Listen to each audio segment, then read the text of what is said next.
de serre manara-penitra, izany hoe le izy zany poulet de serre akoho poulet gasy, zay zany ny zahanana votra. Dia miezaka zany zay mba hanatsarana le tsiron'le poulet de serre ho tsirona akoho gasy.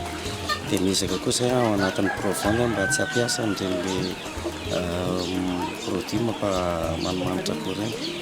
Dia ny zava-misy eto aminay izao manana eo amin'ny 3000 tety zay en bande silonné de 21 jours.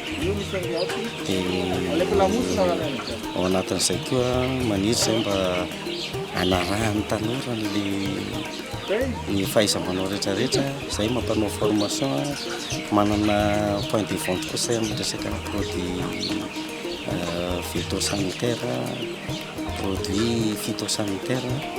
Dia afaka manofana ny tanora ihany koa izay mba hiditra lalam-piariana, indrindra amin'ireny projet fiariana ireny. Dia mampirisika mihitsy zay fa tsara ny fiarahana amin'ireny projet fiariana izay ataony fitondram-panjakana ireny, ahafahan'ny tanora manana fivoarana hatrany amin'izay zavatra tokony atao.